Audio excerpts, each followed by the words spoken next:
चलिए, तो आज हम एक्सरसाइज प्रश्नावली जो है 5.2 का क्वेश्चन नंबर 12 बहुत ही इंपॉर्टेंट क्वेश्चन है और बहुत सारे बच्चे को इसका समस्या भी रहता है इस क्वेश्चन में।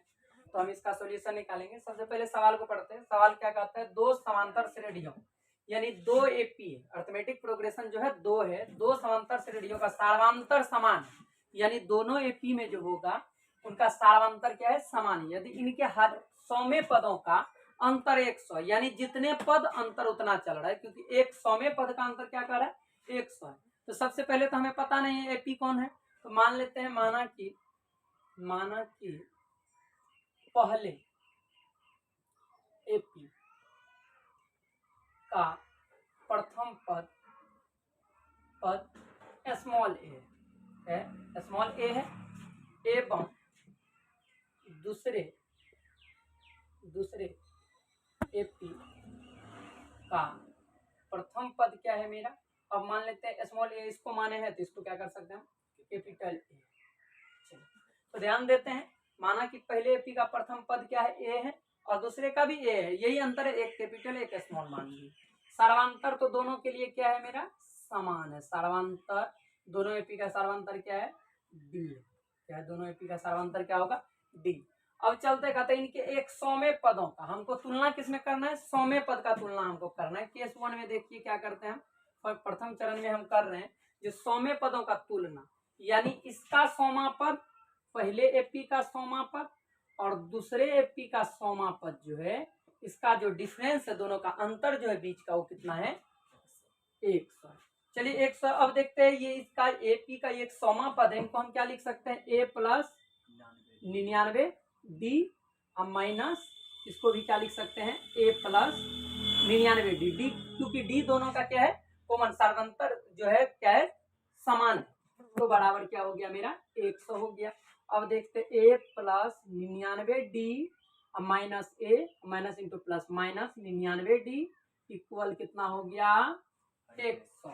अब देखते हैं 100 हो गया, 99 प्लस में डी और 99 डी माइनस में, दोनों कट गया। अब देखते क्या बच जाता है मेरा, ए माइनस कैपिटल ए, यानी पहले पद का पहला पद माइनस दूसरे पद का पहला पद बराबर क्या हो जाता है, 100। इसको हम इक्वेशन 1 मान लेते हैं। क्या कर लेते हैं, इक्वेशन 1 मान लेते हैं। अब केस 2 में कह रहा है जो 1000वें पद का अंतर क्या होगा।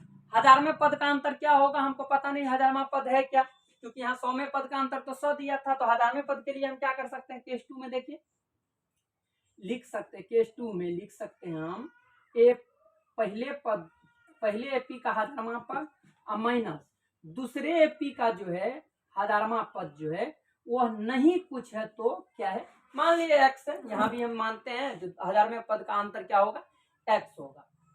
अब देखते क्या है, एपी का जो 1000वां पद है इसको क्या लिख सकते हैं, ए प्लस 999 डी। कितना लिख सकते हैं, 999 डी। अब माइनस यहाँ क्या लिख सकते हैं, ए माइनस क्या हो जाएगा, ए प्लस 999 डी इक्वल एक्स हो जाता है। अब चलिए हम यहाँ चलते हैं, यहाँ से पुनः आगे बनाते हैं। अब देखते ए प्लस 999 डी अब माइनस ए और minus into plus minus 999 D. अब बराबर कितना है, इसको क्या माने, 1000वें पद के अंतर को हम कह रहे हैं एक्स है मेरा।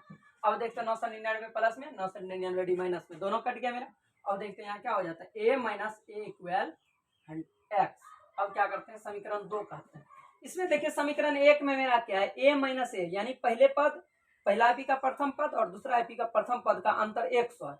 तो बाईं ओर अगर मेरा समान है तो दाईं ओर भी क्या होता है, समान होता है। समीकरण 1 एवं दूसरे, समीकरण 1 का जो बाईं ओर है वही 2 का भी है। तो अगर आप जान लीजिए किसी इक्वेशन का बाईं ओर और दाईं ओर क्या होता है, समान होते हैं, तो बाईं ओर समान होते हैं तो उनका दाईं ओर भी क्या होगा, समान होगा। या फिर ऐसा भी कह सकते थे, समीकरण एक का मान जो है दूसरे में रखने पर, तो ए माइनस ए का मान जो है यहाँ मेरा कितना है, 100 है और यहाँ एक्स है, तो अर्थात क्या हो जाएगा, एक्स बराबर 100। इसका मतलब क्या हो गया, जो मेरे 1000वें पद का अंतर भी क्या होगा, 100 ही होगा। ये रहा आपका आंसर, इसको नोट